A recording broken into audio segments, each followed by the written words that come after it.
In this episode of the Coffee with Philosophers podcast, I'm honored to have on Dr. Max Baker-Hytch to discuss his paper on sin-based responses to divine hiddenness. It is an open access article published in the Journal of Religious Studies, so feel free to go ahead and get it, and I'll put a link to it down below too, so you can go check it out. Dr. Max Baker-Hytch is a tutor, which is like a lecturer in the U.S., in philosophy at Oxford. His research interests lie at the interest of analytic philosophy of religion and epistemology, two of my favorites as well. He's published on a lot of things, specifically divine hiddenness, religious diversity, ideological challenges to moral and religious beliefs, and many other things. So if you want to check out all of his publications and go deeper on his work, I'll go ahead and also provide a link to the best place to do that. Thank you so much for being on the Coffee with Philosophers podcast. Yeah, thank you for having me. Now, as you may or may not know, I like to start out with the 5 books question. So what single 5-volume books, 5 single-volume books, would you bring to a deserted island, other than the Bible, if you were going to be stuck there for 10 years alone? All right. Well, since you did give me a heads up about this, I had a chance to think about it. It was a hard question, but so I've got in there at René Descartes' Meditations, Augustine's Confessions, C.S. Lewis's The Screwtape Letters, Richard Swinburne, The Existence of God, and Eleanor Stump's Wandering in Darkness. Wow. Are you reading my notes? That's actually really close to what I would bring too. Okay. Wow. Good. Those are great suggestions. Yeah. Wandering in Darkness, The Existence of God, a classic, and Screwtape Letters is an interesting one. What was that one about? Yeah, because I know it's not really theological nonfiction per se, but I think it just shows Lewis's genius in terms of his understanding of human nature, the human condition, and it's so witty and just entertaining. Yeah, that's great. That's great. So this is a really interesting paper because there's not a lot of people going in for the sin-based response to the argument from divine hiddenness. Now, there are some, but I think this is a really important paper because you're sort of going through all the different options with regard to how you might best formulate such a response. So just kind of starting out, could you kind of give us the big picture view of what you're arguing or what you're sort of fleshing out, and then also maybe just a little bit about why you think this is an important project? Sure. So I've been sort of in the divine hiddenness literature for a while. I've published on it before on the demographic divine hiddenness objection. And so, yeah, I've probably, read most of the kind of analytic philosophy of religion literature on the problem of hiddenness, which is actually a relatively young problem in terms of its formulation in the way that we're now familiar with from J.L. Schellenberg. But the thing that I kept noticing was that basically Schellenberg's argument can be boiled down to a deductive argument with 2 premises, really. One of which says if a perfectly loving God exists, then no one fails to believe in God unless it's their fault, in essence. There are no non-resistant non-believers. It's the term he uses. And then the second premise says, but there are some non-resistant non-believers. And so that leads to the atheistic conclusion. And it's very clear that by far the majority of responders to Schellenberg attack the first premise. And in some cases, people will remark on the option of attacking the second premise, which says that there are non-resistant non-believers. So to attack it would be to deny that there are any non-resistant non-believers. And that's what you could call a sin-based response, because it's saying basically that the reason for the failure of some people in this world to believe in God is due to sin. And I just noticed that very few people give the time of day to that option. And it's not really that I wanted to defend it per se, but I more just wanted it to have more airtime and to be thought through more carefully, and not just to be dismissed in a single sentence. So I think that's kind of the big picture. Okay. And when you say sin-based response, can you define for us or just give us a rough sketch? What are we talking about when we're talking about sin? I know there's different accounts of sin, but kind of just generally, how are you thinking of sin? Well, so I think the way that, so there, as you noted, there are a few people who've actually tried to defend a sin-based response to hiddenness. I think one of the most in-depth recent authors to have done this is my colleague Bill Wood at Oxford, William Wood, in his excellent book on Blaise Pascal, Sin and Self-Deception. And essentially, they are people who are working in that tradition.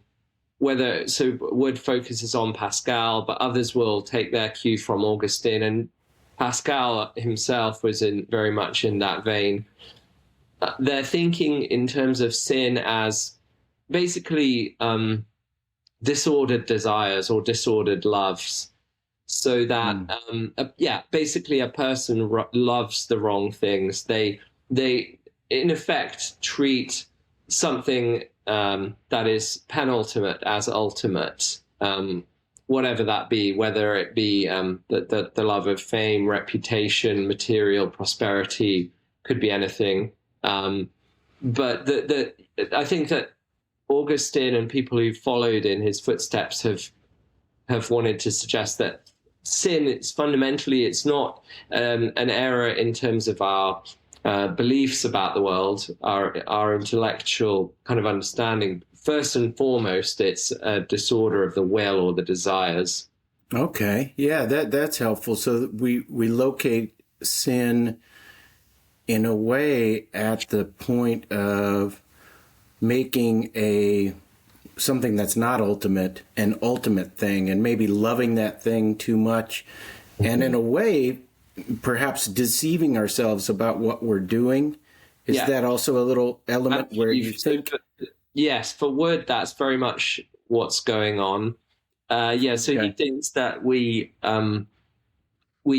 fail to love the real ultimate reality, which is God, and we substitute something in the place of God and love that thing as if it were ultimate. But then we deceive ourselves and lead ourselves to believe that that's not what's going on. I've definitely experienced that in my life. That's for sure. And it's sounds a lot like also making an idol of something, and then tricking yourself into thinking that thing, you're not making an idol of that thing. There's definitely a tradition of thinking about idolatry as essentially the thing that I was just describing. Is that's what idolatry is. It's to substitute something that is created and finite for God and treat it as though it were ultimate. Yeah, so there's also that in that tradition. I guess we'd call that the Pascalian view of sin. Is that? We could do, yeah, I think that's right. Okay. Or Augustinian, Okay. So you actually in the paper go over 3 sin-based accounts. Do you mind sort of sketching those accounts? And that's kind right. of just give us a sense.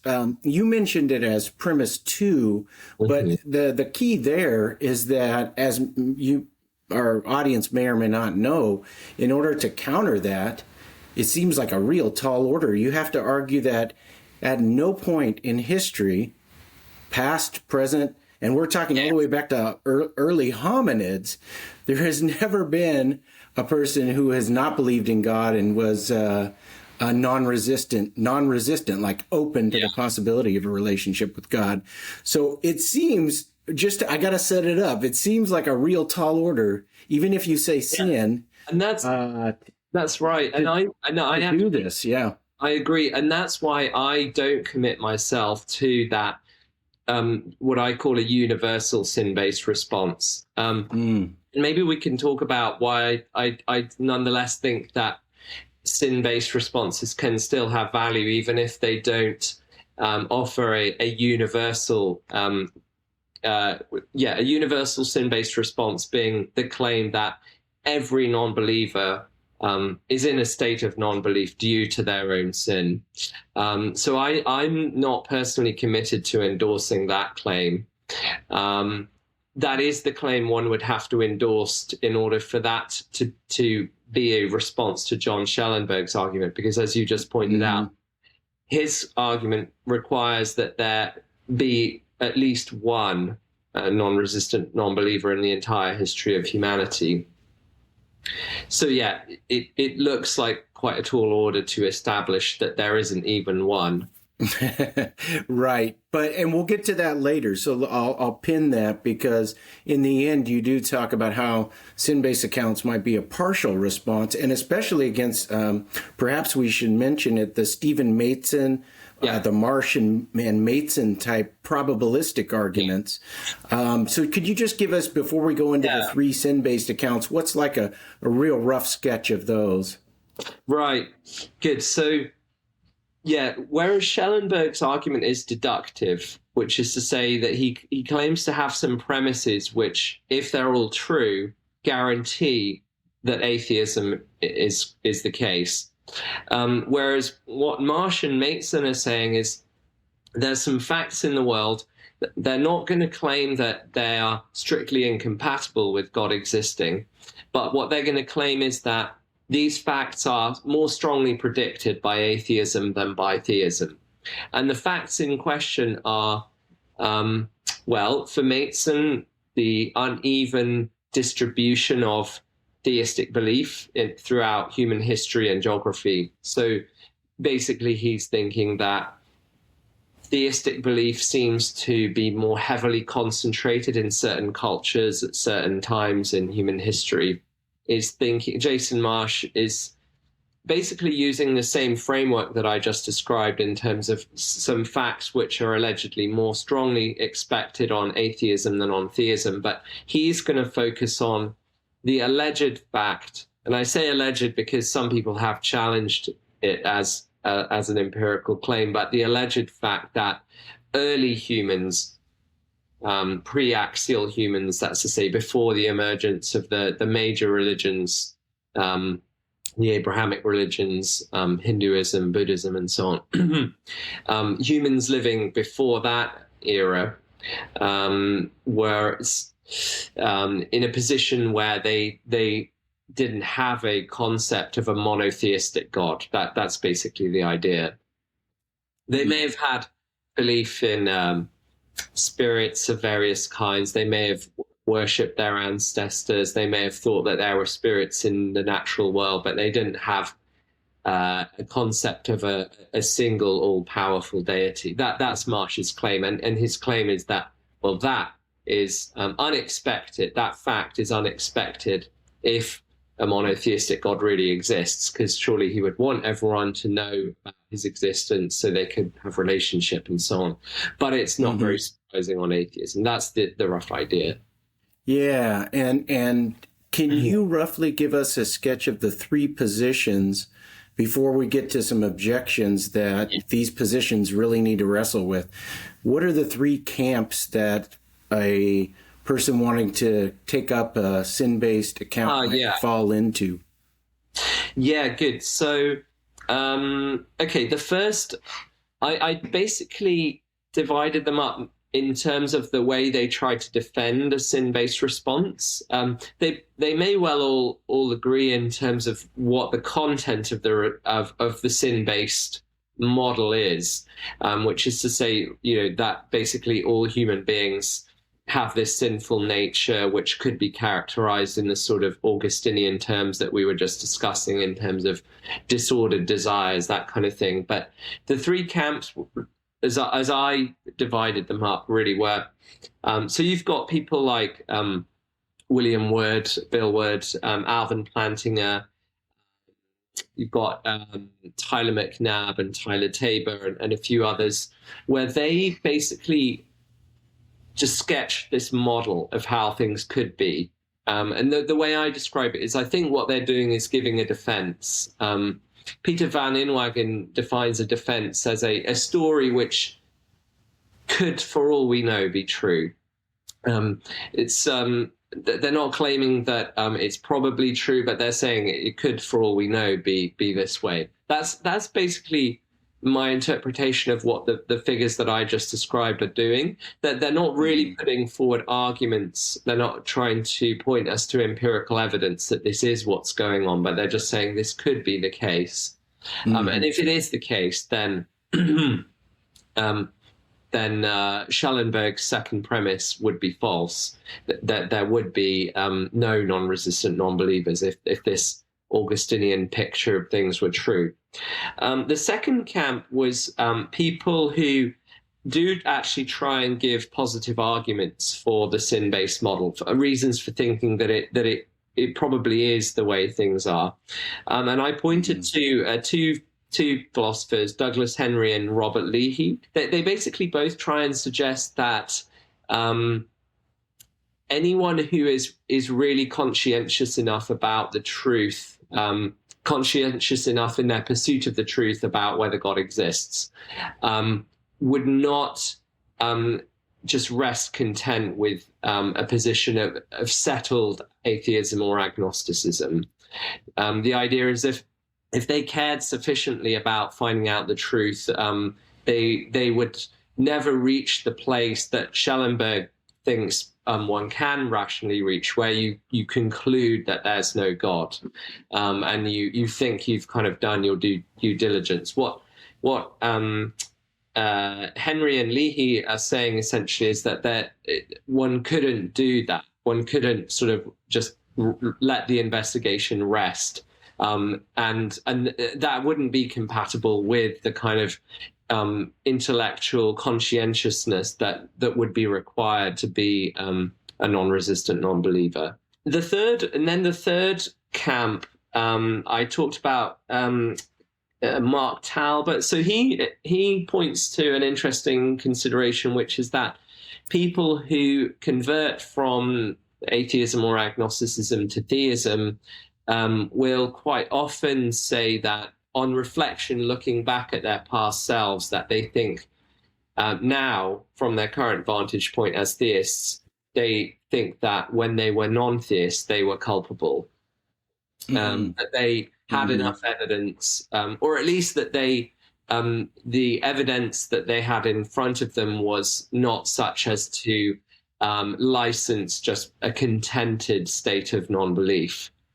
So that's Mark Talbot. And then Jake O'Connell, in fairness, he's not really, I don't think, specifically trying to defend a sin-based account, but I thought this was an interesting point anyway. He offers a range of real-life cases where a personal group of people fail to believe that God exists, despite what they consider to be a miracle having occurred. So, Connell suggests that this looks like some evidence, at least, that. Well, let's put it like this: if I were to say, well, I would believe in God if a miracle were to happen in front of my eyes, or if I were to be presented with good enough evidence that a miracle happened. But Jake O'Connell's basically saying, actually, maybe you wouldn't. Yeah, and I often hear that from atheists, what would it take for you to become a theist? And their response often is, well, a religious experience. And that's a really interesting point, that he's citing some real-life cases where you have a miracle and yet there's still resistance or some inability to take on board the evidence before you as it really is in terms of its weight.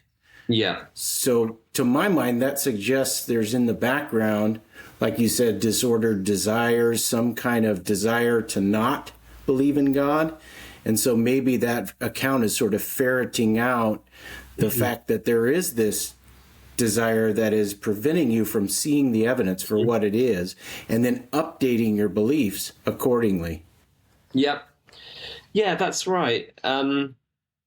So I think essentially I basically want to give those different philosophers their due in terms of, like, I think that at the very least they should be part of the conversation around divine hiddenness.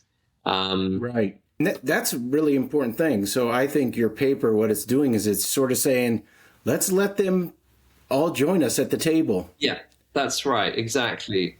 Okay. Yeah, that's good. Now, you actually cite 3 different facts that cause trouble for these views, though. And this would be something that if you're going to take seriously a sin-based account, you need to sort of wrestle through the best way to respond to these. Yeah. So I thought what we might do is I'll just go ahead and read the objection. Sure. And then if you could sort of spell out, or actually it's a fact that then turns into the objection. And I'll just kind of read out the objection. And then if you could sort of explain how the fact sort of gives rise to the objection, that'd be great. So objection A is what we were talking about regarding pre-axial people. Now, pre-axial, does that just mean prior to recorded history, or I don't know, to be honest. That's yeah. Okay. I think the idea is, at any rate, prior to the advent of the major world religions that we know today. Okay. So yeah, they existed prior to the monotheistic concept sort of being in currency around the world. Yes, that's right. Okay. Yeah.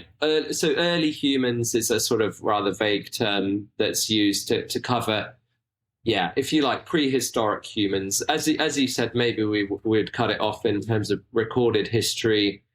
When does that start? I mean, I suppose the kind of Egyptian civilizations are the first ones that we have very much, solid recorded data about. Okay, and so this is the idea that if you can't have the concept of the monotheistic God, omniscient, all-powerful, all-knowing, all good, and so on, and maybe some Swinburnian things, totally free, and some other things in there. If you don't have roughly that concept, then how can you resist a being that you can't possess the concept of? You can't even think of this being, so how would it be possible for you to have resistantly rejected this monotheistic God, even if it's not possible that you possess the concept, and the culture in which you live in doesn't even make it a live option?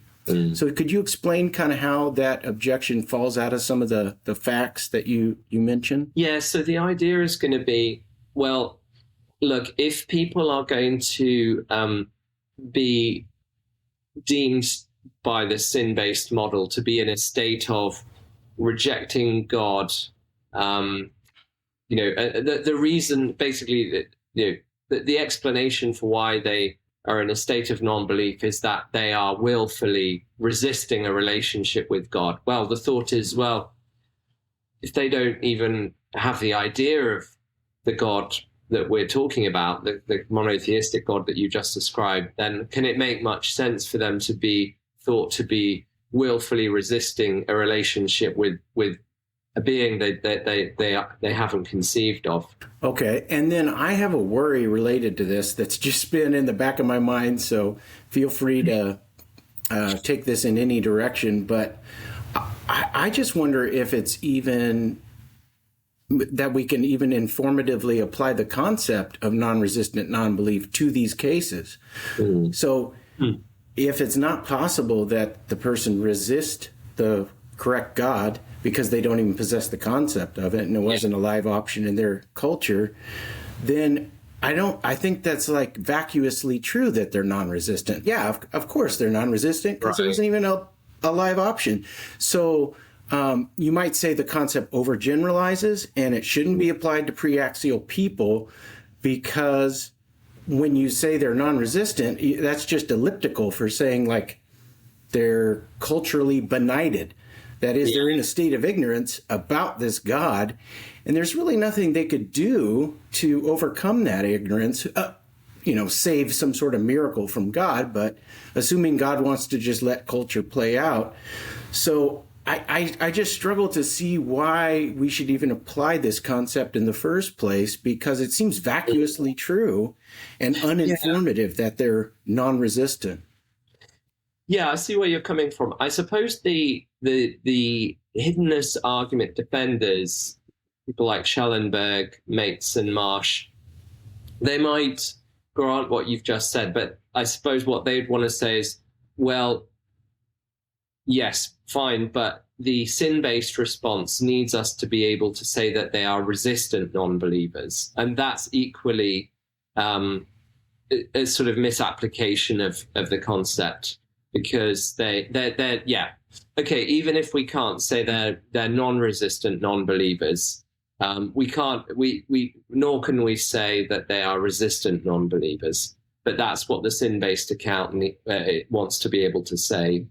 If they would draw a distinction between sin that is sort of out of our DNA, inherited, so to speak, just sort of like part of who we are. Yes. So that it would make sense that people are just sinful from the beginning. And then you'd say, but this other thing is cognition.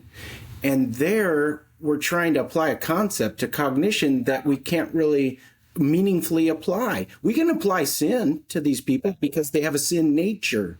But if you want to apply non-resistant to their cognition, and it's not even possible that they possess the concept, then you might go ought implies can. Like if it's the case that they can or ought to find God or ought to believe in God, then it must be the case that they can, but they can't. Therefore, it's not the case they ought to. So you might push back and say, like invoke an ought implies can principle and say, but they do have that sin nature. And something else that we've not yet talked about is that you could split apart sin in the sense of original sin, which is to say a kind of disposition that, according to Orthodox Christianity, all human beings are born with, this disposition of will. You could split that apart from moral culpability, which is a move that some theologians and philosophers have made. And so, in other words, you could say, it is due to their sinful nature that they are in this state of non-belief, but it's not their fault, and they're not culpable for that. Okay, yeah, that's helpful. I've just had that question, and I'm still not settled on it. And I think there's actually worries with regard to the notion of self-deception that's at play, specifically in Schellenberg's articulation of the argument, because he doesn't really explain self-deception. And when you go into it, when you drill into it, especially with the literature on self-deception, it gets really murky and unclear that it's working. So, and I think that might apply to what I was just saying about non-belief, because a non-believer, non-resistant non-believer is just not resistant. So he's hanging a lot on his definition of resistance. That's really important in order to cash out what it's not in terms of non-resistance. And then objection B is at least no more culpable than anyone else belief. So this is just like the idea that like you think about a really honest and persistent and meticulous atheist who's been searching for the truth.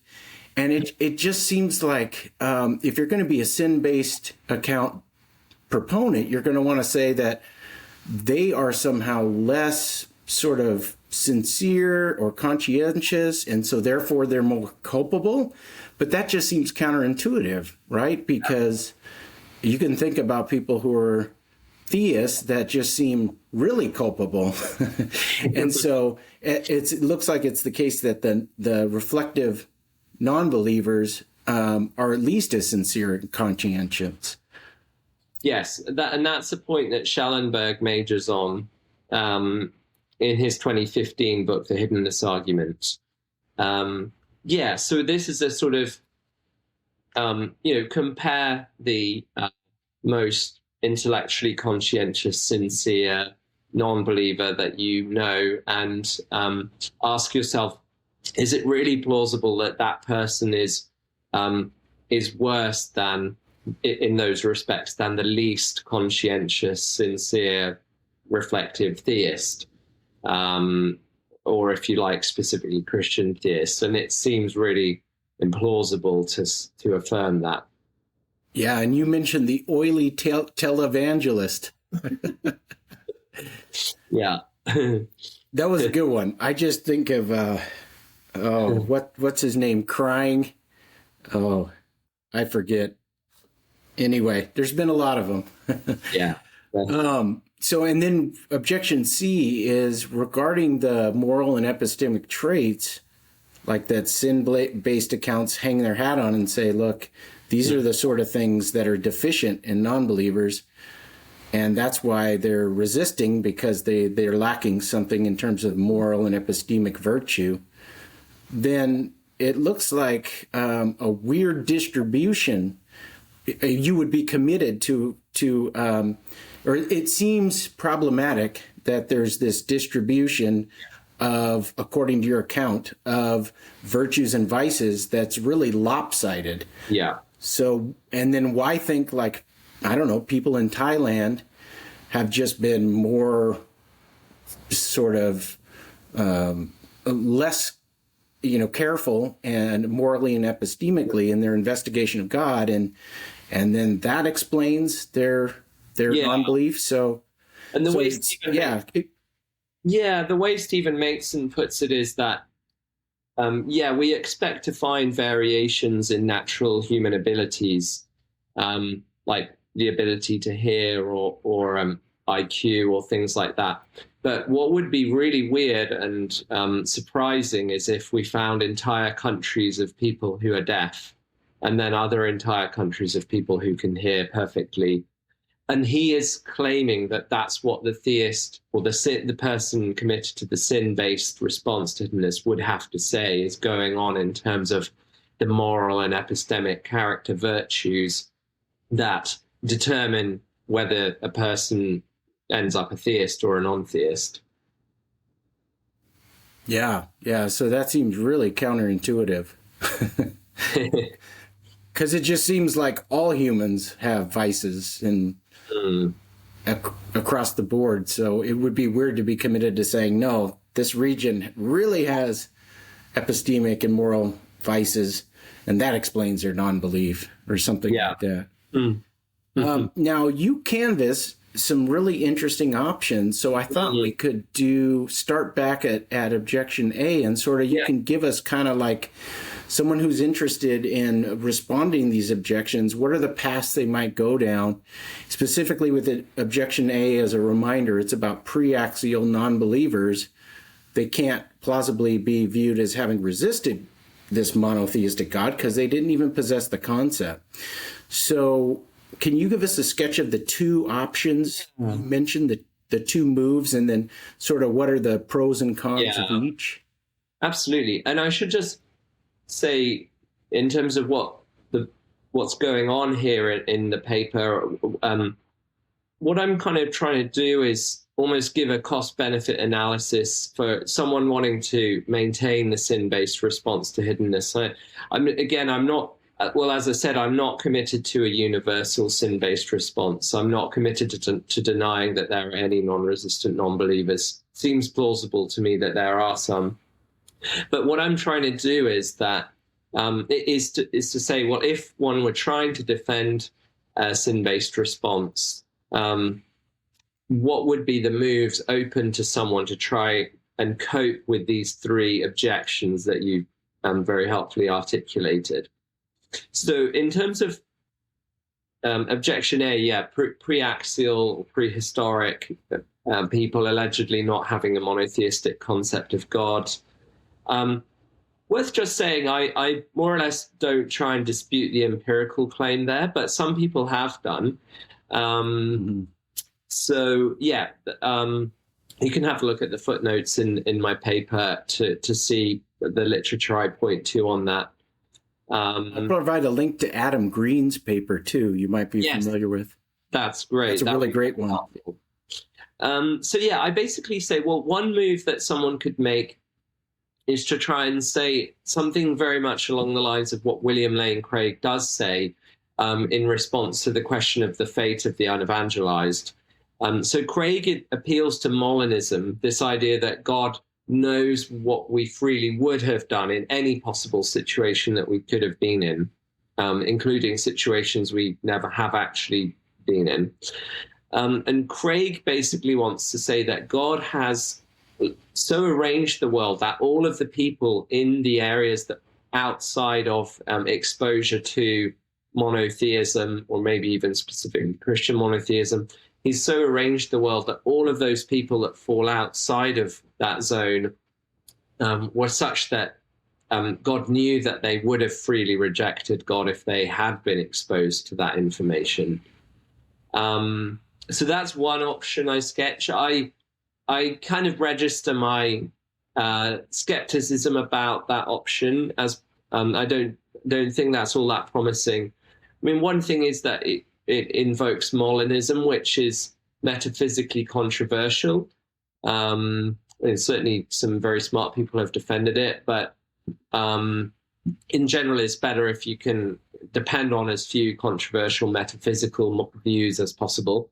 But the other thing is it requires us to believe what seems, I think, very counterintuitive, which is that every single human being who has never been exposed to theism or Christianity would have rejected that if they had been exposed to it.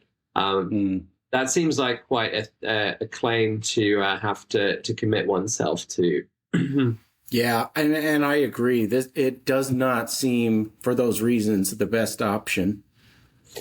So then the other option I give is what you might call the de re move. So in general, we can think about describing a person's mental states in two ways. If we describe their mental states, their beliefs, de dicto, we're describing them in terms of how they represent their beliefs to themselves. So if we have a prehistoric human who worships the maker of the sun, let's say, but that what they think the maker of the sun is like is very different from the God of monotheism. So de dicto, it would be wrong to say that they're worshipping God. But maybe we could say de re, they are worshipping God, because the maker of the sun is, in fact, the God of monotheism, if monotheism is true. A bit like, suppose that someone didn't know that Superman is Clark Kent, and they really admire Superman. We can say de re, they admire Clark Kent, not de dicto, because that's not how they represent their own mental state to themselves, but de re, they do admire Clark Kent.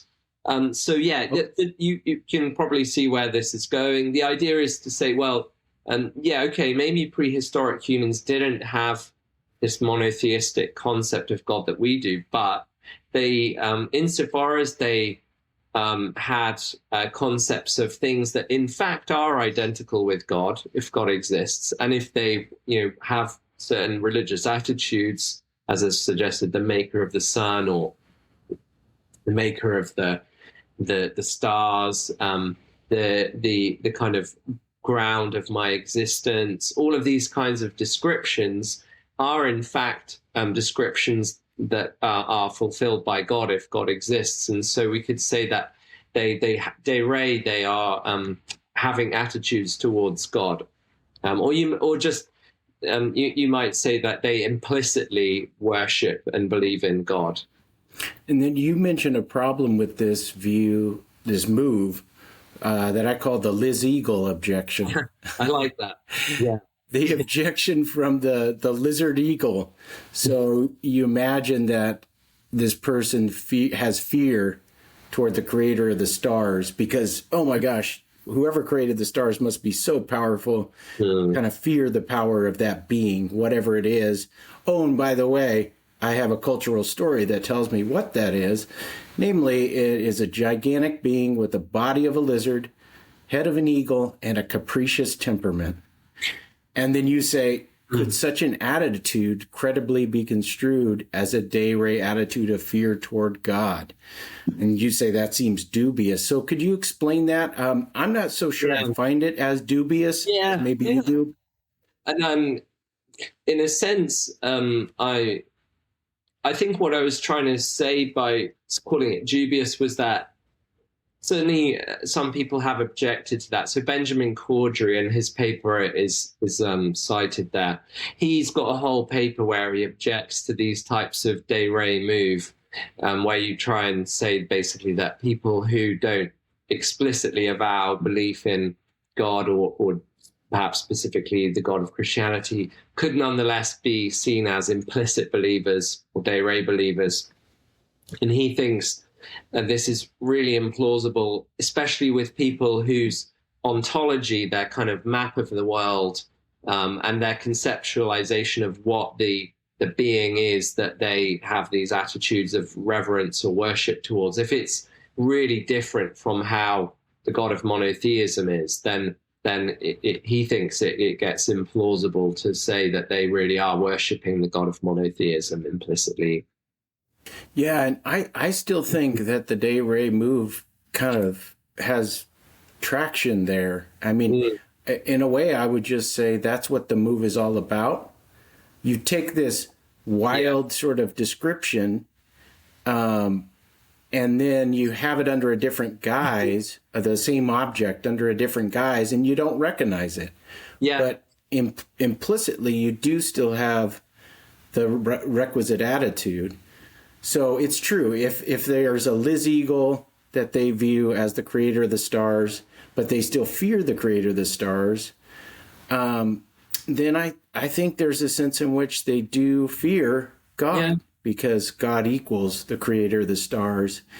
And I mean, I would just, maybe I need to read the paper, but I would want to hear more about, like, at what point does it become so distant, the concept, that now we lose de re, because it just seems like you might not even possess the requisite concept at all and still have the right belief about the res or the object.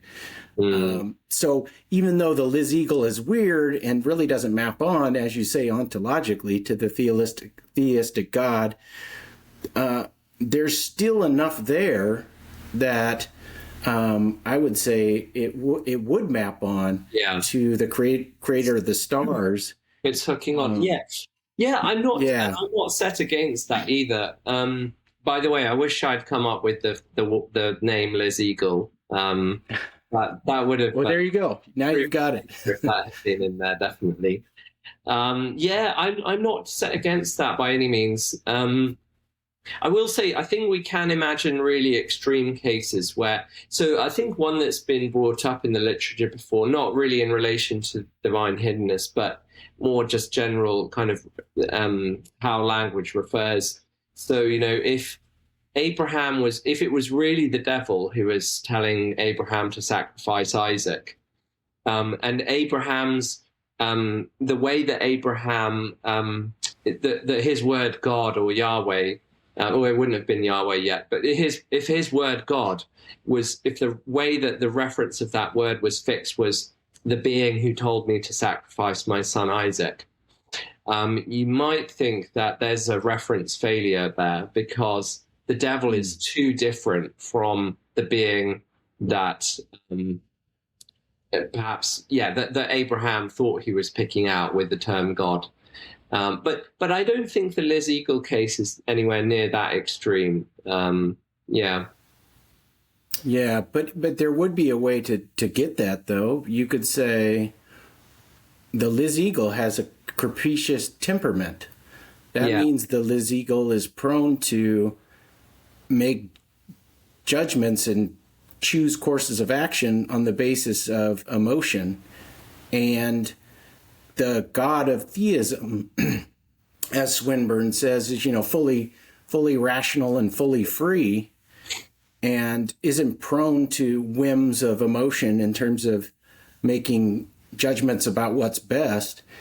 And therefore, the Liz Eagle is going to make choices in terms of creating the world, creating the stars, that that the God of theism just wouldn't make. And so you have a fundamental difference in terms of divine action about the reasons this being would act on, as opposed to what the reasons the Liz Eagle would act on. So I don't know. That's just a friendly amendment or offer.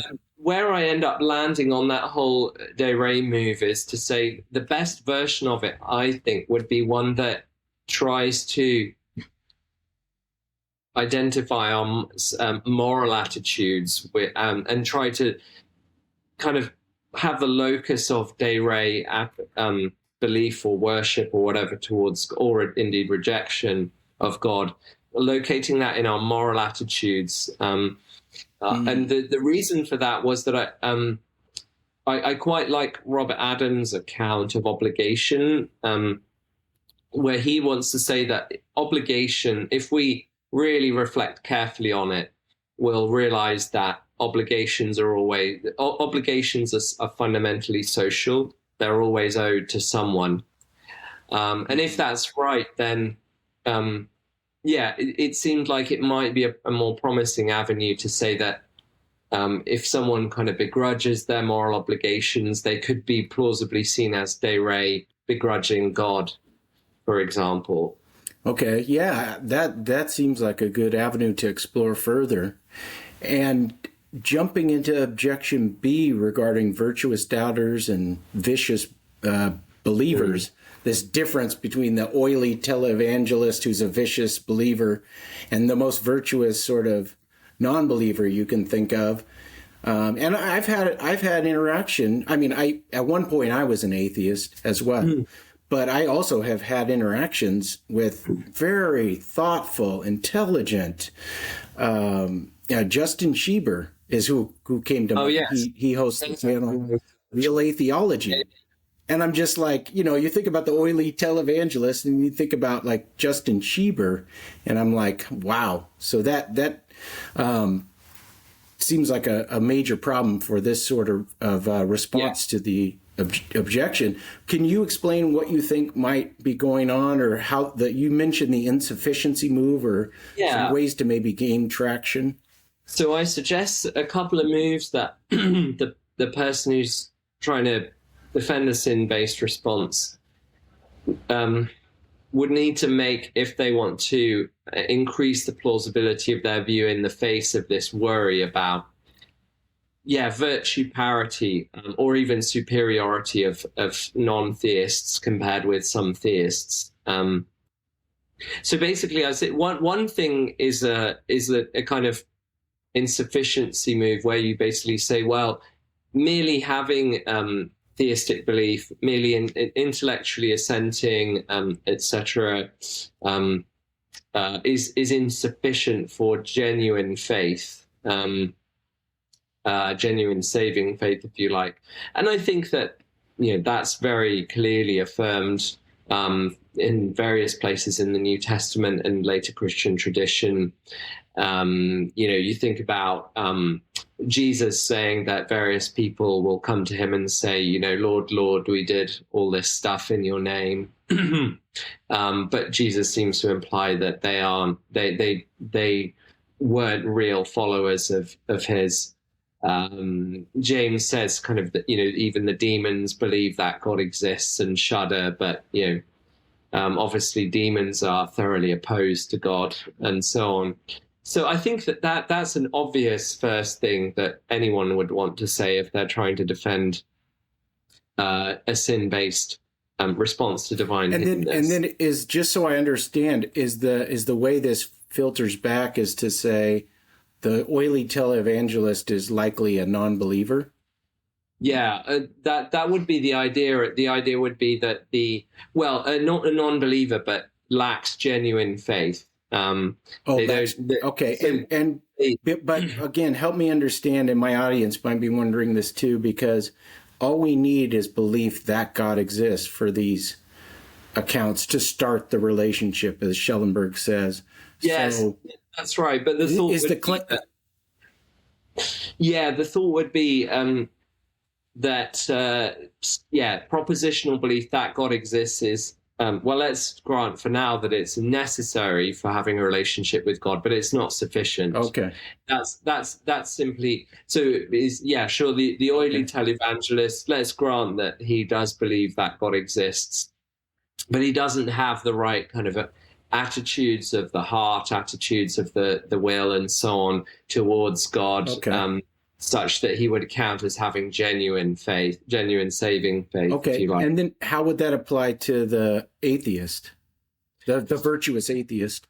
Well, so this is why I think that one probably would need to go further than just the insufficiency move, because at this point, all you've managed to say is that, well, okay,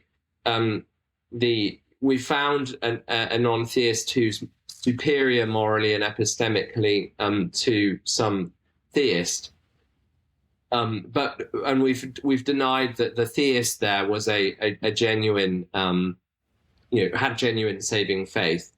But what I basically say is that still looks like it's going to leave you in a situation of having to say, well, gosh, like there can't be very many people with genuine saving faith in the world at all, because if every time you find someone who looks like a really intellectually and morally virtuous non-believer, we have to say that all of the believers who are on a par with them are not, don't really have genuine saving faith. That looks like the circle of who has genuine saving faith is going to get shrunk very small indeed. Okay, yeah, and even though the more I think about that seems problematic, because even if you say, well, hell's going to be really populated, if assuming the classical view, and heaven, there's just going to be this small amount of people, and hell's going to be really populated. I mean, to some extent, there is some scripture that backs that up, but it looks like it's way too small of a number. Yeah. Because the bar is too high if you think about the most virtuous non-believer, and then everyone below that is doesn't have genuine saving faith. Yeah. That would be okay. cool. Then how do you patch that up, or what do you?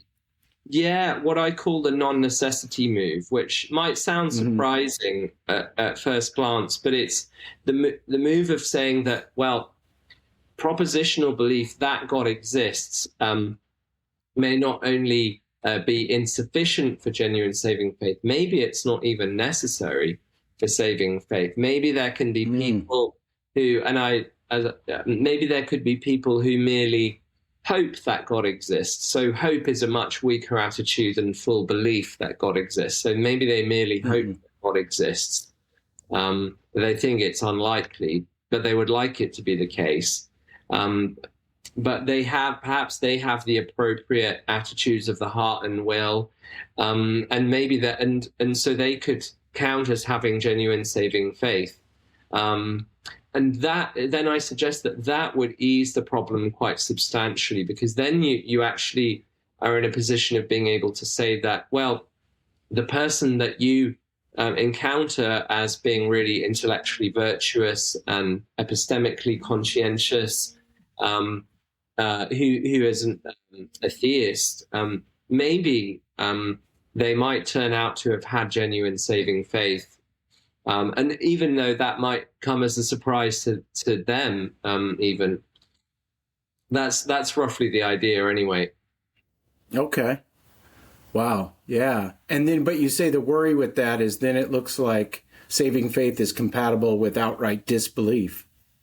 Yeah. So I basically say, like, there would be a harder and a softer version of that move. So that the harder version of that move, or bolder, if you like, version of that move would be to say that, yeah, maybe even people who fully disbelieve, outright disbelieve that God exists could have genuine saving faith. Contrary to all of their explicit kind of, declarations of what they themselves think. So yeah, that might be a bit more difficult to defend. But then I suggest a slightly softer version of that move would be to say, yeah, maybe someone who hopes, where hope seems to be incompatible with full disbelief. You can hope for something that you think is quite unlikely, but if you think that the thing in question is really almost certainly not the case, perhaps you can't hope for it. Okay. I don't know. Maybe. I mean, maybe you can. I'm not sure. I mean, there is a whole literature on the nature of hope. Yeah. But yeah, That sounds. Yeah. So that's the anyway. That's great. Again, that's I think a real benefit of this paper, because you're exploring the intellectual space, the logical space.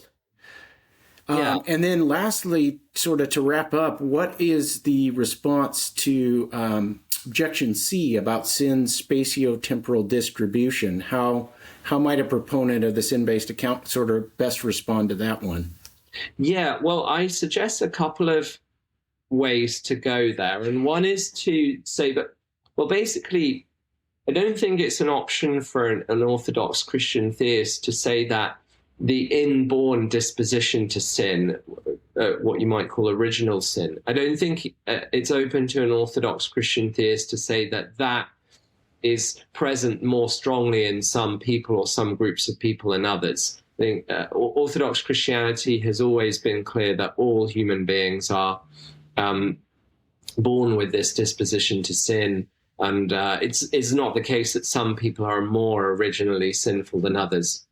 But what I do suggest is that it seems open to the sin-based responder to hiddenness to appeal to what you might call social or cultural sin, where the idea would be that, certain that it's not just the actions of individuals that can manifest this sinful disposition, but it's actually entire social structures, legal policies, institutions, all of that kind of thing could also be kind of shaped in ways that go contrary to the things that God values, and which make people living in that society less likely to end up believing that God exists.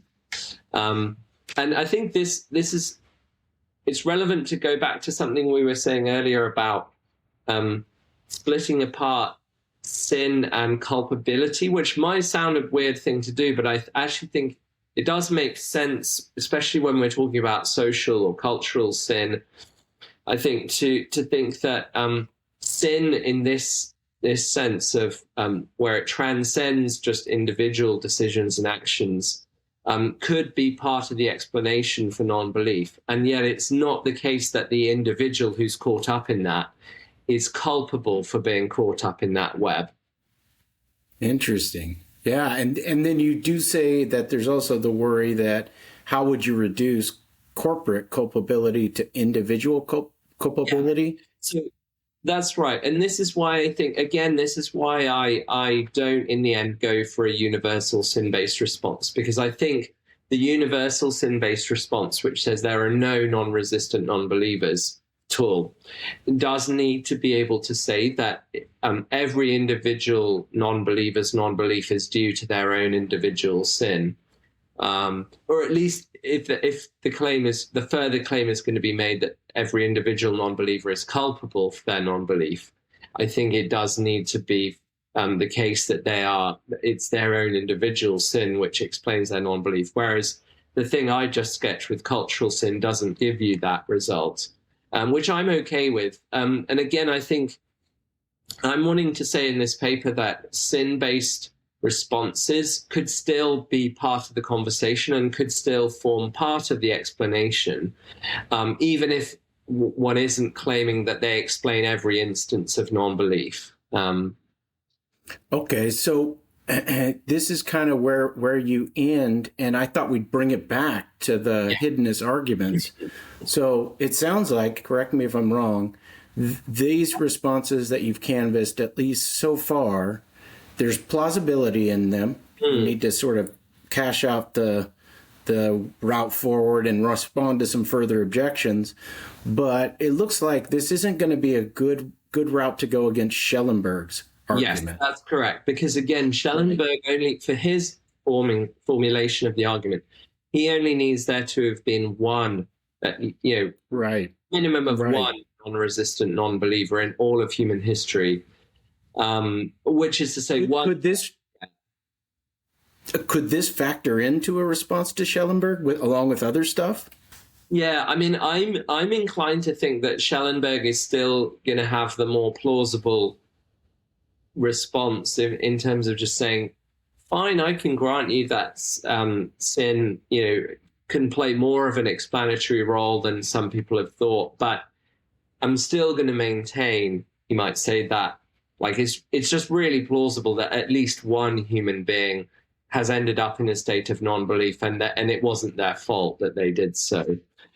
Right. Whereas I think if we switch to thinking about arguments from Hiddenness that are probabilistic, where it's not a claim of strict incompatibility between God's existence and there being non-resistant non-believers, then the person bringing the sin-based response isn't having to deny that there were any non-resistant non-believers in human history, but what they can say is, well, these sin-based, maybe more of the non-belief than we might initially have thought, could be explained by the sorts of factors we've just been talking about. And would, on this way of applying the sin-based account to the probabilistic arguments from Hiddenness, would you still need more resources, like a cumulative case sort of argument? I think so. Well, maybe, yeah. I think so, because because you're going to need to explain why God would see fit to create a world where culture can play such a shaping role in the information that we get exposed to, for example. Right. And I think, and I've alluded to the paper I wrote in response to Mateson on sort of demographics and divine hiddenness. So I think such stories can plausibly be told. But so, yeah, I'm seeing it as in terms of a cumulative case where we have several causal factors that go into the explanation for why in a theistic world there would be such a thing as non-belief. And I'll just sketch one way that I've thought about, and you can take this or leave it or think about it. So in the literature on animal suffering and evolution, there's an argument called the only way argument. Mm-hmm. And the basic idea is evolution, the argument is evolution is just so fraught with pain and suffering. Why would a good God allow this? It would be really surprising if there was a good God who used evolution as the means by which to produce species. And then the response is, well, that's the only way God could have done it to achieve the great goods that come out of evolution. So those goods are, biodiversity. Yeah. There's all sorts of things that come out of the good of evolution, even though it's fraught with tons of pain and suffering. So I was thinking, what about a similar move here where you say cultural evolution is so valuable because you get the richness of culture and the diversity, and you don't just have a one God could have created the world with just one culture. Yeah. But that'd be boring and bland, and there'd be so much missing and lost. And that's not even the picture of heaven we get. We get a multicultural view of heaven. And so the thought would be that this was the only way for God to do that. Now, God could have just intervened periodically in cultural development to give certain people, like, the theistic concept. I'm going to just drop in the theistic concept here. But then that would be really irregular, and it would be disruptive to culture. There'd be no plausibility structure to support this new belief that God miraculously dropped in. And so it looks like God, the only way God could have achieved these great goods from culture is to let it play out, in an evolutionary way. And even though you might say, well, wait, why didn't he start it quicker? Or it's such a bummer that so many people are not going to believe in him. And then that's when all these responses come in. Well, wait a minute. Yes, it's not the case that all these people were non-believers necessarily. Precisely. So I think that just I'm very sympathetic to what you just sketched, and I think it has a lot of synergy with the types of moves that I was making in the paper. Great. Well, that might be another thing for people to explore. Definitely. All right. Well, thank you so much. Yeah. Is there a place that?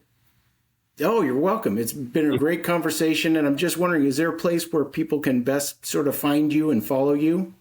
Yeah, well, I am on Twitter, or now called X, just Max Baker-Hytch. But you can also find open access versions of pretty much all of my papers, except for the book that I just recently published with Cambridge University Press in the Element series. That one is being a book isn't there, but otherwise my papers are all accessible on academia.edu. If you just Google Max Baker-Hytch and academia.edu, you can find all my stuff there.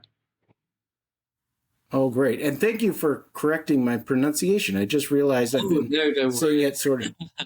Hytch. Okay, that's. It's very understandable that it looks like it should be Hitch.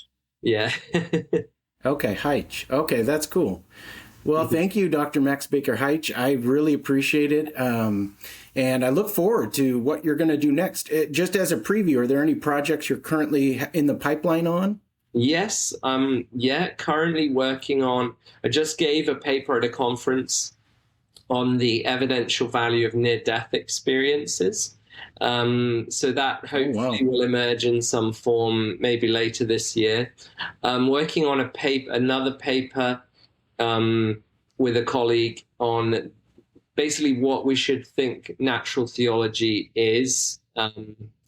What would count as natural theology, and then I'm co-authoring a book on essentially the space of metaphysical possibility open to God in terms of the choices or trade-offs you would be faced with if choosing to create embodied rational social creatures, and we think that that's going to have implications for the problem of evil and the problem of divine hiddenness.